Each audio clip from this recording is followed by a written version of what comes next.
I very rarely look at times in practice anymore. I'll explain why, but a common question I get in classes or in comments in the YouTube videos is regarding time. Well, like what time should I be at for X task? A lot of them regarding target transitions. So is a point 2 or a point 3, is that a good time I need to be at between targets? And I think people look at the timer sometimes for times they really shouldn't. So another thing people sometimes get caught in their mind is that it needs to sound a certain way or kind of like a cadence.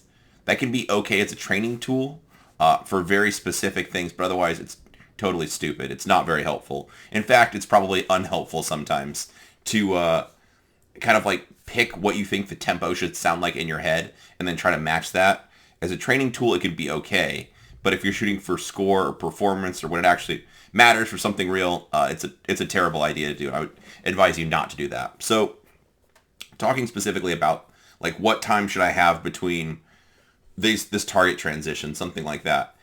If you are just looking at the time, that's like a pass or fail for most people. So they do the drill or repetition of the drill. They look down at the timer and like, oh, the time was 1.2. That was good. Do it again. It's like the time was 1.5. That's not good. That doesn't really tell much of the story at all. Instead, if you become, well, slightly obsessive or maybe perpetually dissatisfied with the results on the target and what you feel, what you see, where the bullets are going, the kind of those kind of sensations, that'll be far more productive than obsessing about the timer. So for my training, normally I'll use the timer just as a start signal to go, and maybe I'll, on a known drill, I'll look at it and be like, oh, that was 4 seconds, that's about where I expected to be, or I think I could be a little bit faster, whatever. But that's such a small percentage of the time, and normally I would only do it if I was checking drill times for, well, a little behind the scenes, but for the books Ben Sager and I do, of course, we shoot the drills a bunch, and then you kind of end up getting a time for like what's possible, where I could be if I know the drill, I'm trained up, I'm like warmed up that range session. But that's not necessarily the time you'd give people to do it cold on demand or for people that haven't designed the drill or shot the drill a bunch.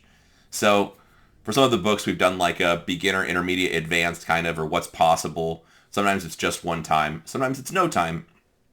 But those would be times where I'd be looking at the timer just to see, like, where do I think people could be at? What's possible on this? Just so you have a reference. So that could be like, somebody shoots the drill and they say, hey, is that time good? Like, well, I could actually do it sub 3. Or if I'm really warmed up, it's going to be around 5 seconds. So it's just sometimes having those metrics is okay. But otherwise, for a training perspective, I don't think looking at the timer all the time is all that helpful. Like I said, you should be really paying close attention to the results you get. So in the example of, like I said, for whatever reason, target transitions are a question I get asked a lot about time. And so instead, if you obsess about the details other than the time, it'll be quite good for you. An example, hands relaxed at side, draw the gun, I shoot the first target, so like laser focus where I want the bullets to go, I wait for the sight to get there. As soon as the color red gets there on a lower difficulty target, I start shooting. I shoot a predictive pair.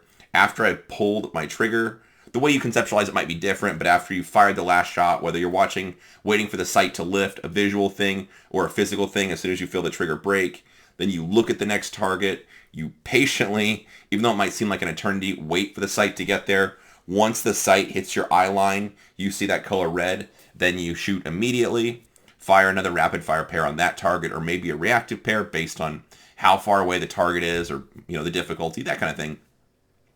But if you think about it in that granular term of progress and what needs to happen and kind of step by step, that'll be far better than if I just draw them like pop, pop, pop, pop. Look down like, 1.2, hell yeah, brother. And I do it again, and like after a bunch of training, I can get it down to sub 1 second or 1.1 or 0.9 or depending on whatever the drill is or the difficulty. But it's not really a way to like measure if you're being successful or not. Instead, if you really focus on the process and you continue to nitpick, like, hey, the sight went, dang it, it went just a little bit high. I think I followed the sight up. Or I didn't return the gun. Or I felt my shoulders tense up when I was transitioning the gun. I saw it whip past the target just a little bit and then it came back. Or it didn't quite stop where I wanted it to. Instead, if you kind of just, the timer will be whatever it is, and just focus on the process and the steps of, like I said, those very granular details of where the sights need to go, what needs to happen, what sensations you need to have, whether it's like relaxing your firing hand so you can shoot rapid fire pairs, relaxing your shoulders so you can move the gun independently and accurately and precisely, as opposed to how far you shove the gun or how much muscle you use. Those would be good places to use your focus. So having a timer is essential, and there are times to use it, but for the bulk of people's practice, I think you'd be advised to just use the beep for a start signal. If you want to look at the splits or a transition time or something and dig into that once in a while, it's not a bad thing to do, but I wouldn't obsess about the time. Instead, if you really focus on all the little details of what needs to happen, and even if the goal time is 5 seconds and I did it in 4.2, but the hits weren't where I wanted them to be, I had this, like, I felt like I tensed up a little bit, I stared at my sight a little bit, that'd be a better way to assess my results than just either I made the time or I didn't. So if you continue to keep kind of nitpicking all those little things that you wish was just a little bit better, that maybe even like the people you're training with or somebody to match or the camera wouldn't even show, but you just felt your shoulders tensed up a little bit, you stared at your sight when you didn't need to, you didn't quite have the right grip even though you made it work. Instead, if you just kind of keep chipping away at all those little pieces, putting your energy on that instead of just what the timer shows, I think you'll be better ahead.